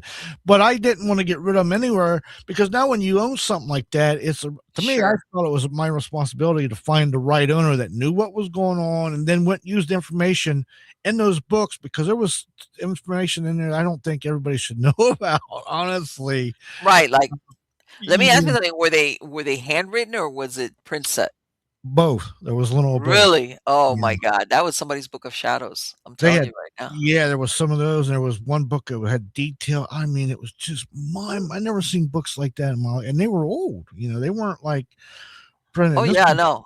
This was in the 90s. I think one of them This was must have on. been like a one of a kind kinda thing, it's Oh yeah, finally they were. Yeah, I've never seen any copies like now, them. and then, it's really funny because when you say that, like, when you go to these places and you find all these belongings and you're looking, it's like, "Oh, okay, whoever lived here, man," like you said, they were weird, really. Yeah, that house was. You never been in a $10 million? It's called Millionaires Row down there on Newport Beach. Matter of fact, the one house that you see on um, Dark Shadows, the soap opera, show Yes, yes, yes, yeah, yeah, that house yeah, was like 2 houses down. That's one of the houses. But they're all kind of like old because the millionaires that built those were from the 1800s, so they was all kind of gothic. And some of them were into some weird yes. stuff. Let me tell you. No, no, let me tell you something, sure, I believe it. Well, there was this one, you know that a lot of there's a trade out there for murderabilia, Oh yeah, o yeah. alright, where, these people well, they're auction houses really, and they get their hands on especially the serial killers or the main and it's really funny because a lot of it takes forever to execute some of these people, so what they do is, for some reason, all these serial killers decide that they're gonna do artwork. But Uh, anyway, there was, this was in the house was in the UK, okay? Some guy this was back, like, in 2022, and I wrote an article about that's why about the he his parents died, okay? Same thing, his parents died, so he's going through their house, and he opens up a cupboard, and inside the cupboard, he finds 3 paintings that were done by who? Gacy, alright? oh my goodness. And Wow. he's saying he had no idea that his parents had them, okay? And he's thinking the only time is that I guess his parents had come on vacation in the United States. He says, "That's the only time I can think of that they would have gotten it." And he turned them off to be auctioned off, which, by the way, they went for a bunch of money, okay? Yeah, And this guy and let's face it, and now and then I'm thinking to myself, think about it, James. I know. You find out your parents have 3 paintings from a serial killer, like, what like, you must have looked back at your parents and go, "What? Was there something they didn't tell me?" Like Yeah, you just found out your parents probably have some dark secrets that you didn't know. you know? when I read that, it was like, I wonder I mean, besides the fact that they were, done by this guy, it was like, why would your parents buy not 1, but 3 pictures from Gacy? Yeah, they went back to the well 3 times. Right, and then they keep him in this cupboard, and I don't know if they forgot about him, but that's a very disturbing thing to find out about one of your parents or a relative Yeah, that they're yeah, very much so. My goodness, that's because bizarre. Yeah. that's very, like, I don't know, maybe who knows, maybe he knew that they were, I don't know, but still, it's very dark when you find out, like, why would they have that? Yeah, Yeah, I mean, yeah, yeah. No, I ran into somebody online. They had bought Ed Gein's one of his cauldrons at somewhere or rather, but oh yeah, that's another one that is like, "Oh, you're kidding that me." was that story came out. What was that? I don't know, a couple, 2, 3, but years ago or whatever. But yeah, I mean, can you imagine that? I was like, wow, that's like what was the Kevorkian's van that what's his Yes, name bought and put in his museum? yes, yeah, the guy from, Ghost Adventures, Yeah, Zach Bagans, yeah. and there's another. That's to me that's a ticking time bomb with all that stuff in there. Oh, no, to put that, You know, to gather all that stuff, I mean, I'm thinking that he had bought that house out in Indiana? yeah, Indianapolis, yep, they tore it down. I think he had it torn down after he made, like, a documentary on it, and I think last was it 2024? Let me not get mixed up. Netflix put out a movie that they did about the stories of what happened to that family, yeah, okay? yeah, And, I researched it, and that house had been owned by the same family from, like, 1930 for, like, 50 years, 50 or 60 years, one family owned it. Nothing ever happened. Okay. Then the owner bought it and he used it for 30 years as a rental. mm, Okay. He used it as a rental. And then this family moved in, the lady with her three kids and her mom. And then they start having all these they ended up doing an exorcism.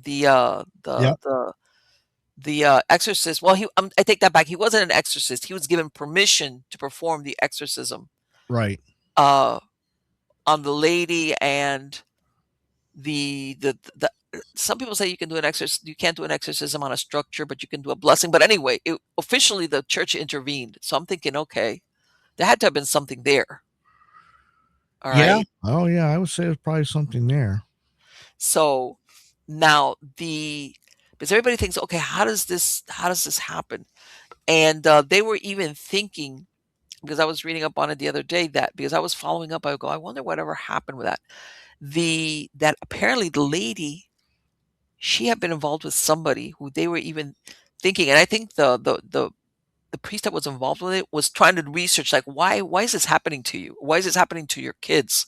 Like, why have you suddenly become the target of a demonic attack, right? And apparently she had been involved with somebody that later on she found out he was married, and when she broke it off, they're thinking that maybe he tried to put like a curse on her. Oh, And maybe he was in some type of occult magic, and she didn't know about it, that kind of deal, yep. because it seemed like everything. And then shortly thereafter, trying to like get away from him, like I don't want him to know where I'm going, is when she moves into this house, and that's when she starts having their experiences. Everybody's looking at the house as being the source, and maybe it wasn't the house. It could have been many things. You're right. It Somebody was could that this guy did, maybe possibly that was one of the yeah, theories that they had. yep. He could have directed something to her or on her, Mhm. Yep. or so there was house was rented for 30 years. Something could have been with somebody that rented there, laid dormant, and maybe Yes. these people just came in. They acted as a catalyst with something they did it that Yes, woke maybe. something up. There's different scenarios with all this, but makes you scratch your head for Yeah, sure. they dug under because they said that one of the, experiences that they kept having was because the place, even though it was a little house, but it had a basement, and they kept hearing steps, like a man's steps coming up the basement stairs, and they would hear, like, the door of the basement open, and one of the times, I guess, the kids obviously heard her mom, they would get up, like, "What is it?"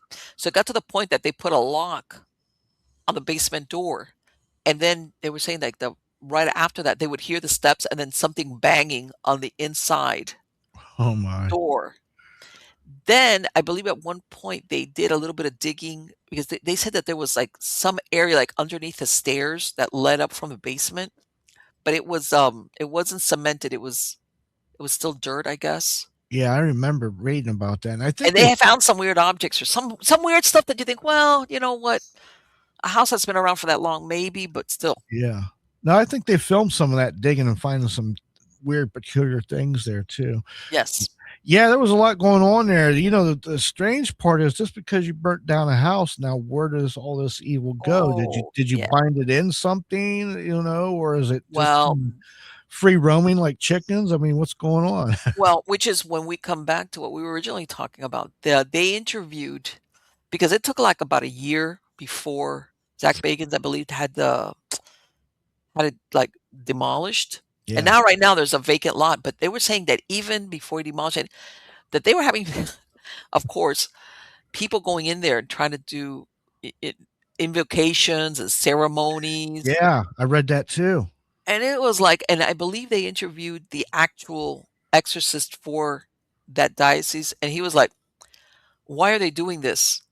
Okay, if why are they trying to, like, resuscitate whatever was supposedly bound up by the rituals that the Catholic Church had done there?" He Mhm. says, these people going in there and doing that," and I was like, "Okay, I hate to be one of their neighbors." One of the neighbors right next to this property, can you imagine? Yeah, and that's like I used to get calls 'cause I used to help people with paranormal problems, but a lot of people live in apartment buildings and they say, "I got all Mhm. these problems." I'm like, "Yeah, I could do my thing there, but who's to say that on the other side of the wall that's 3 inches thick, they don't do something again and something's just gonna be, like, coming right through." Yes. It's like rowing upstream. You're getting nowhere. Best advice is move out of there. Get out of there, you know? Yeah, yeah, yeah. One time I had an investigation where they were doing crossroads magic on the edge of the in other words, it was rural, so it was a big property. Yeah. And, they had been doing crossroads magic in the corner over there, and it bled onto that property.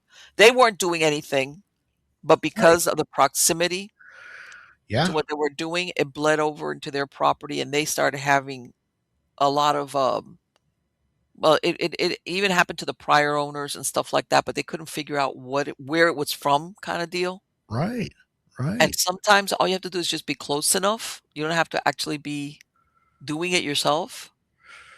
And Exactly, and the other thing too, we talked about earlier before we went on air, um, some people live above these things, okay? And, a lot mm, of old houses, especially old farmhouses, the floors aren't solid, there's, like, registers, and if you look, they went straight down yes, to the basements, like, there's just yes. open air, so people say, "Well, maybe the wood'll keep them, from coming through." Well, we don't Oh, know what works and what don't. I'm just saying that some people are sleeping above some stuff and don't even realize it, or below it too. oh, let me tell you, where do you think Gacy kept all his dead bodies in the cross? And I'm just yeah, no, that's right, that's right, and yeah, yeah, that guy's it's running out of room.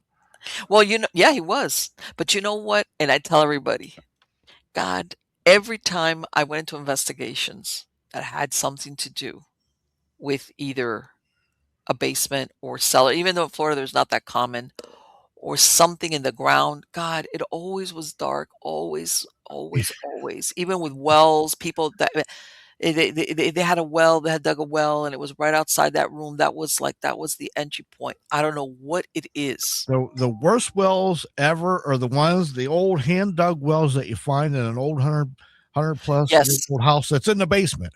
yeah, the ones that yeah that they originally they would have them, or sometimes they would just in some cases.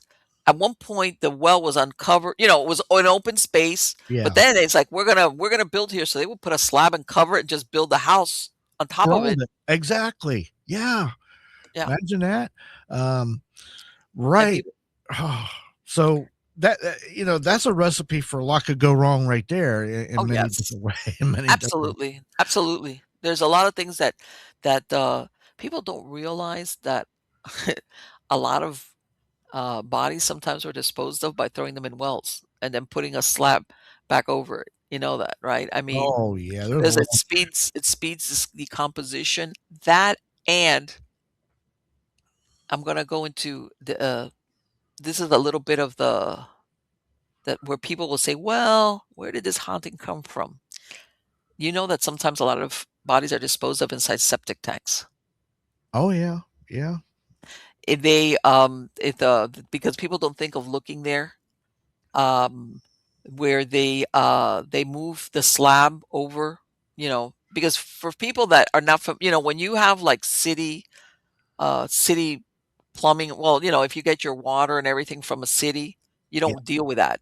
But No. once upon a time, or even now, depends where you live at, Yeah. you know, you have a septic tank, all right? And, as a matter of fact, there was a story that came out, oh my god, I can't remember. This was in Tampa, James, and apparently I hate when I can't remember the years. I think this was discovered in the 90s, but the little boy disappeared, like, in the 70s, okay? Little 4-year-old. This kid evaporates from the neighborhood. Like, all of a sudden, they see him go out the little gate. The next thing, "Hey, is he with you?" Because the parents thought he was with the older siblings, one of these deals, right? Right. This kid disappears. The police come in. Everybody's, "No, nothing, nothing." They can't find nothing. The parents are besides themselves. They don't understand.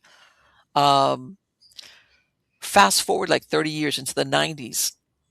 There's a neighbor. The family had moved away by then, by the way. The family, the of the child moved away. They The house, imagine, had to be across the street or right down the street. The family that lived there, the man and his wife, whatever, he dies. The daughter gets the house, and she's trying to sell it, and the real estate agent tells her, "Look, why don't you go ahead and to make it more marketable, because this thing has been empty, and go ahead and pump the septic tank so that we could put that, so when it gets sold, that's taken care of, right?" Yep. So when the guy, by the way, on New Year's Eve, I never forgot that.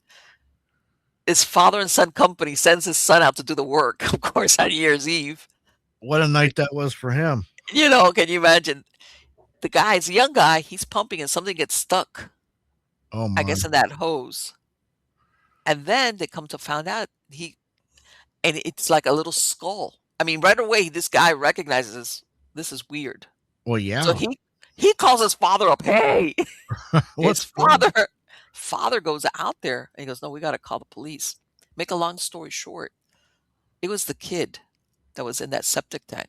Y- Not only did they know it, but apparently he had a pair of cowboy boots that he used to wear all over the place. Yep. They were in the septic tank as well. Okay. Now, check this out. The guy that used to own that place, that, by the way, they would say he was a real nice guy in the neighborhood, his family, and he would even let the little kid, he had, like, I guess, ponies or something. I guess this must have been like a little bit more of a rule. Yeah. He's since died. He died like in early 90s. That's why I'm saying his daughter had gotten the property and Yeah. was setting it up for sale. There's nobody to ask.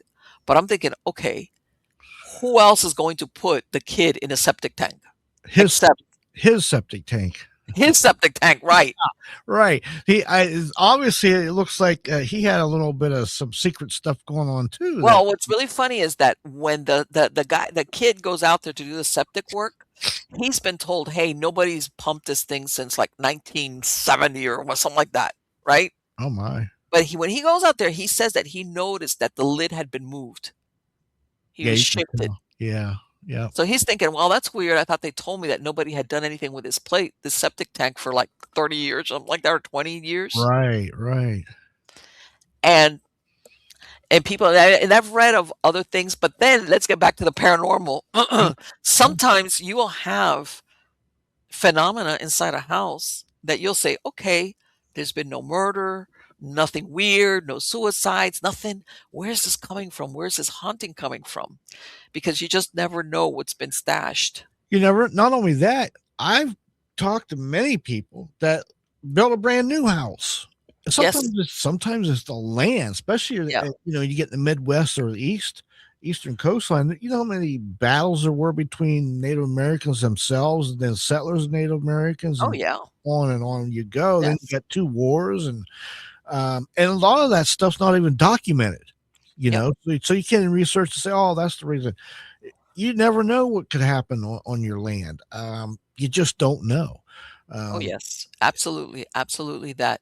Um, you know what? Especially, especially when these developers, they'll go and they'll buy that tract of land way out there and they clear because they're going to make a huge development. And once upon a time, that was the middle of nowhere. And at one point, unbeknownst to anybody, this was maybe a dump site mm, for who know, for let's get serial killer, organized crime, or anybody that, because back at maybe 30 years before, that place was nobody.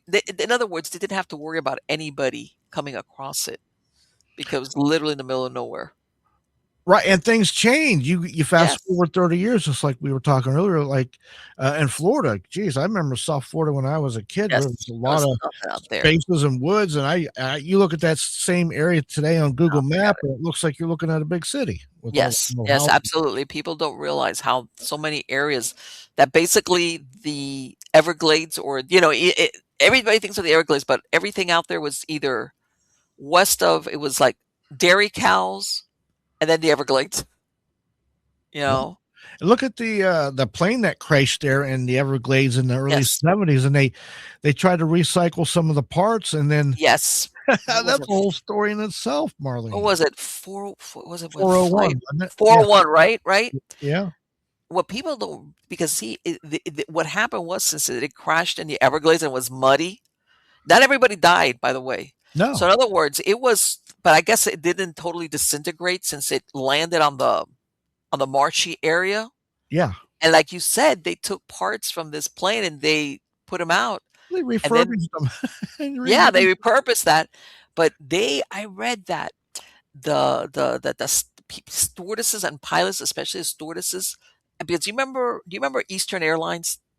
Oh, yeah. Yeah.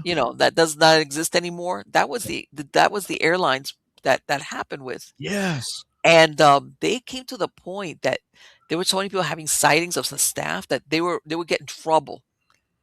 But they were constantly being told by, people on the plane, like, "Oh, who are those 2 pilots sitting in the back seat in the back of the plane?" Yeah. Yeah, yeah. That's right. And matter of fact, I think one of the stewardesses recognized one of them, and it freaked her out. Yes, yes, one And of them recognized the guys.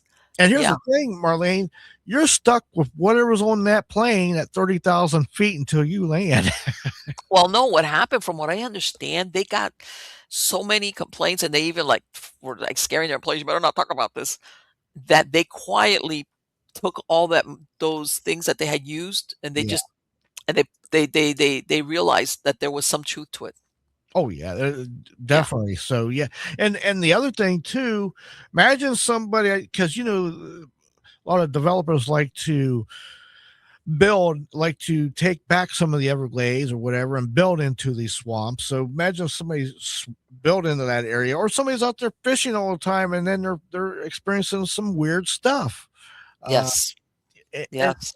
and there's another thing. Even we're in the Everglades, that's got hundreds of years of history of Yes. Native Americans killing each other, and Oh, wars wait. and battles Let and let me tell accidents. you something. What people don't realize is that that out there was a big moonshine business out there. Yeah, yeah, Because of course. Dade County I'm not gonna say I don't know because, prohibition came in the '20s, which was, all the gangster stuff. Yeah, But Dade County, Miami-Dade County, which is back only Dade County, they went dry 6 years before. So they had a big thing. That's when they were bringing in the booze from, Bimini, they the were rum already in runners. their prime when Oh, pro. yeah. Yeah, But the thing was that out in the Everglades is where they would have all these stills, yeah. okay? But you know what comes with that? It's people getting killed, Oh you yeah, know? yeah. Like, if you came across somebody's, illegal, still or stuff like that. But, yeah, way out in the Everglades is where they would have all these places where they were cooking up all this illegal booze, and, yeah, let me tell you something, they those people, they weren't kidding. In Vegas, about that one-way trip into the desert? Well, out there it'd Oh be one-way trip into the swamp, and you yeah, couldn't come back.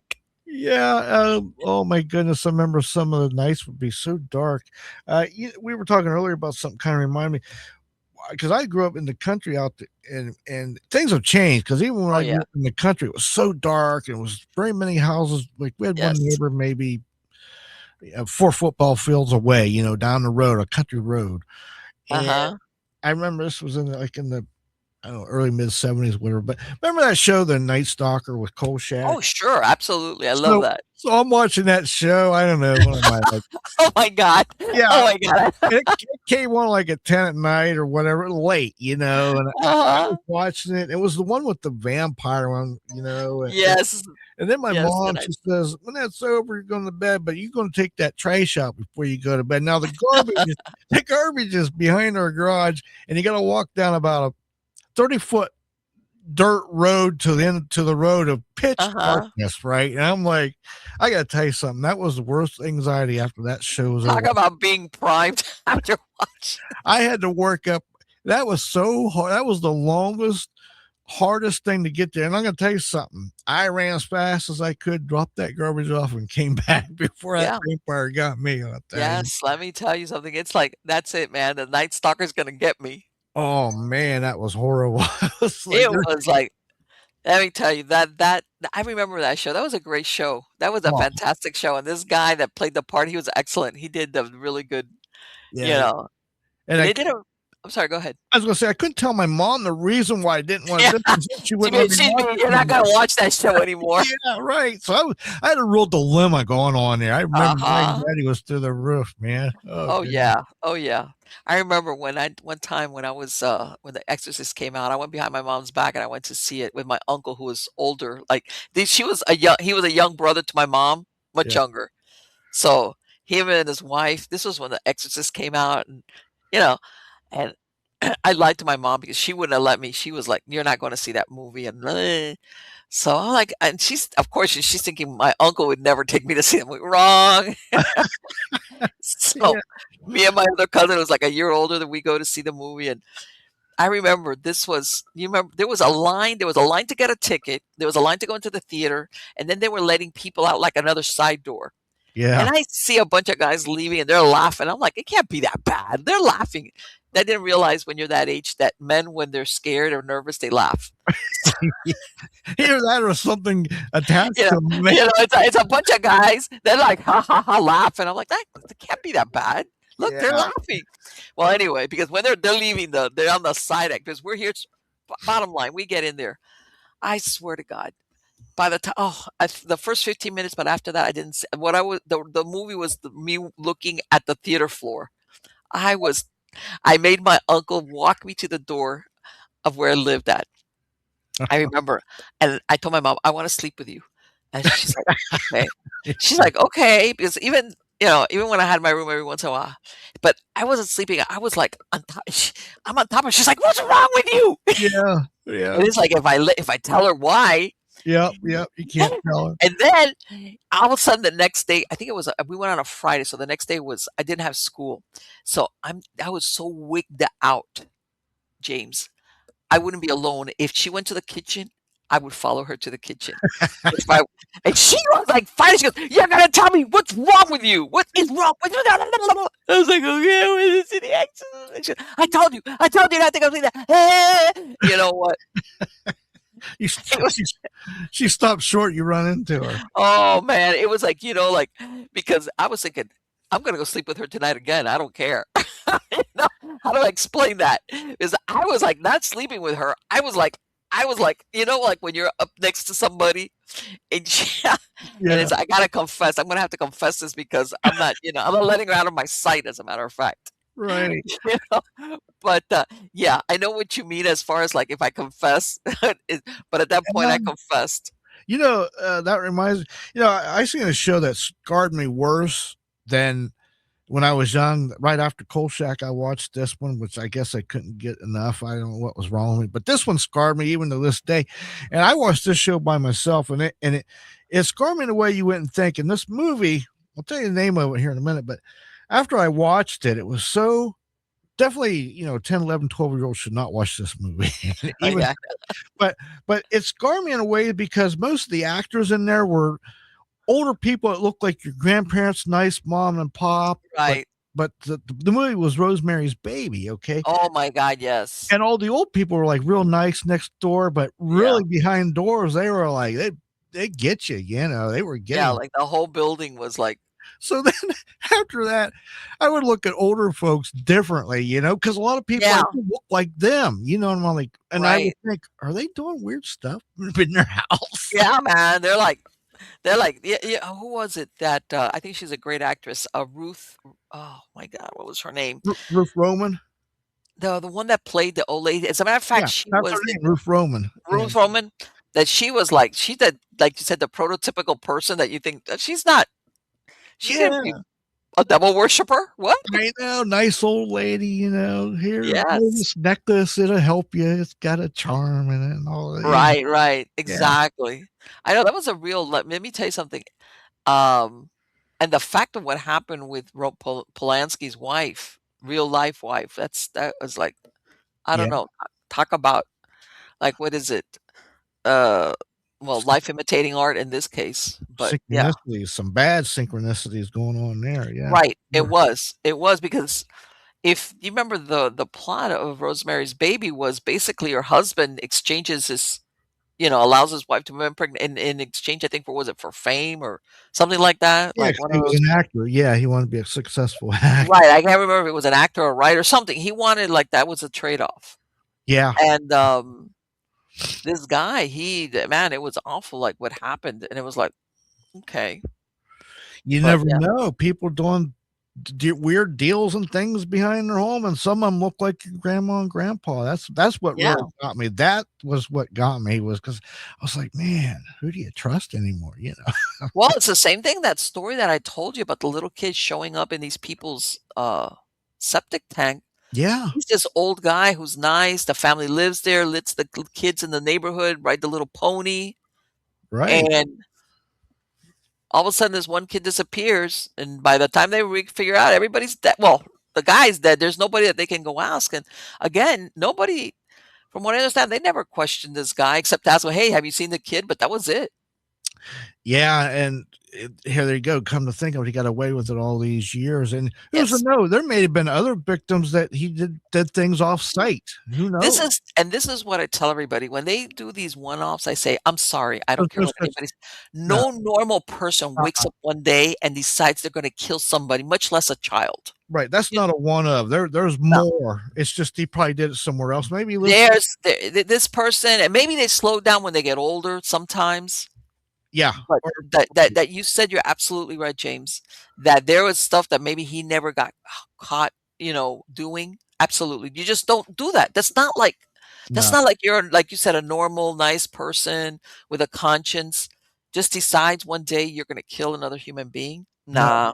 no, he done been doing something. He probably just never got caught, obviously, and like I say, he might have had it somewhere off site, and then he got older and couldn't do it, and then maybe one day he was feeling spry or something. We don't know, because he Or never. something, and to me, I wanna put on my therapist hat. To me, that speaks of compulsivity, and I'm gonna tell you why. Normally, you would think what he did was extremely dangerous for him to take a child that belonged to a neighbor, okay, and do Yeah, whatever he did to this poor kid. Why? Who knows? That's somebody that can help themselves, okay? That compulsivity usually will tell me that he's done this before. And something, when something comes over you, like you can't control yourself, and he couldn't control himself, and he took that kid.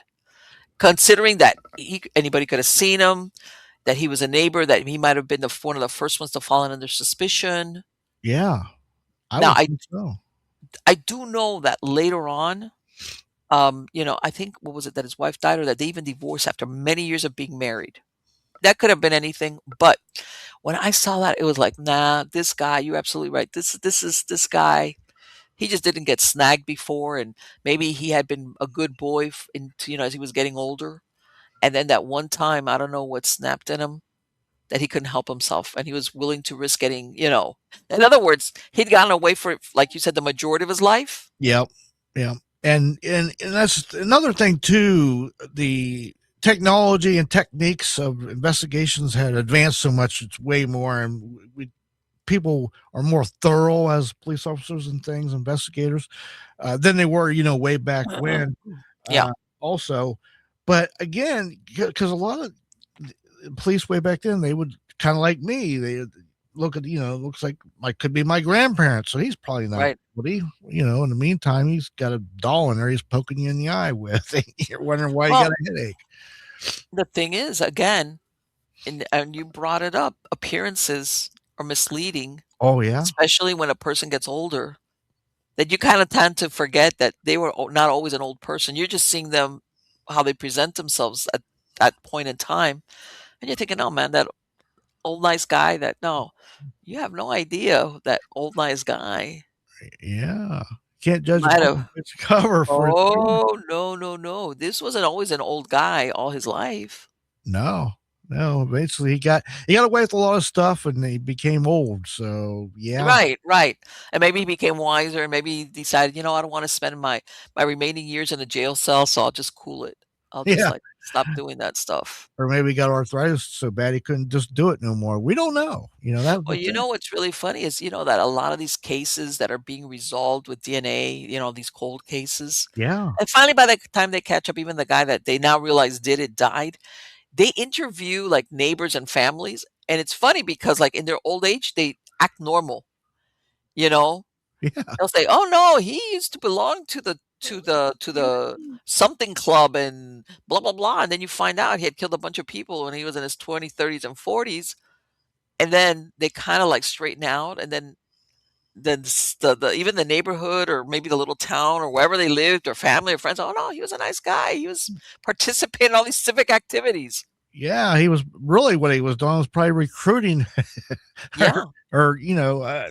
doing whatever he does to do what he does, but Yeah, but they and then some of them, like I said, these cold cases now they're fine if, and that's a big if, and I'm sure knowing being in law enforcement, that sometimes a lot of these evidence boxes were thrown away or lost, so there's nothing even to compare as far as, hey, can we yeah, trace the DNA back? you know, They can't even do that anymore. no, that's so true. That's what happens with over time, things like that happen. It gets lost or thrown away, or they look at something. Hey, we need to make room in here. That stuff's 40, 50, 60 years old. Yeah, like forget it if they haven't figured it out by now. Yeah, let's get rid of it. Anyway, James, it has been absolutely wonderful to talk to you. We got to get together again and discuss more of the current events. It's like Yeah, Marlene, it's always a pleasure chatting with you. I enjoy chatting with you. Between everything you've done and every stuff I've got years of stuff I've seen and experienced. It's right, exactly. That's the thing. After a while, you get mind-boggling. a lot of the stuff that. So you could get together some of your stories, and I'll be contacting. You can come back, and we can discuss stories. And in between, weird current events like guys getting busted and Yeah, getting a $1 million bail. I love that. Yeah, yeah, I would love to for sure. Yeah. All righty. So it's been great. Good luck to you, and happy New Year, by the way. Thank you. You too, Marlene. And yeah, I'd love to be on your show always. Thank you. Take care. Bye bye. Wow, he's great. he's, he's been here before. Like, you know what? And when I say current events, because there's just so many weird stuff going on that is like, who needs to look to the past? There's enough weirdos, weird people, weird things like that thing. And by the way, I'm not kidding. I was surprised that they're putting $1 million bond on that guy. That's a lot. I mean, people nowadays they commit murders or rapes and they don't get such a high bail. So yeah, I bet you he's absolutely right. This guy, he maybe picked the wrong mausoleum to break into, and maybe that family or the descendants are still around. But still, that's desecration. And again, I'm like trying to figure this out, or it's both. Maybe it was like the money aspects. I'm getting jewelry from some of these mausoleums. You know, and like he was saying, which I hadn't even thought about, it's not even just maybe the value, but if they're antique stuff that's forget it, one of a kind. But then you're thinking, okay, what are you doing with all the bones? Because if you're saying he's going in there and he's just taking what he can get, but no, he's dragging around bones and skulls, and that to me is like, okay, maybe he is using them for his own rituals, but like I showed in that, there's people don't understand. There's an underground market for leftover body parts or desiccated or whatever. And when you read more about what happened with that guy, there's people that have like oh, I want this specific body part or I want this or that. Like they order it, see if you can get it for me. And you're thinking, who would want to do that? It's like, oh, again. And I don't know, maybe I don't know. I'm too much of a normie, but if it is, I'm glad to be a normie in that sense. But and then you want to consider, even if take the morbidity part out of it, like what you don't think that some of those items really carry something really um, what's the word I'm looking for? Oh, God, like spiritual turbulence or negativity with it.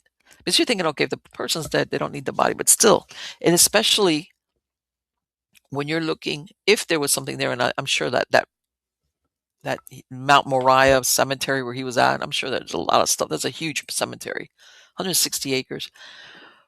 That, what if there was attachments to some of these things or the desecration? Remember, this was from a time period where people really, where you were buried and how you were buried and everything meant there was some significance to it.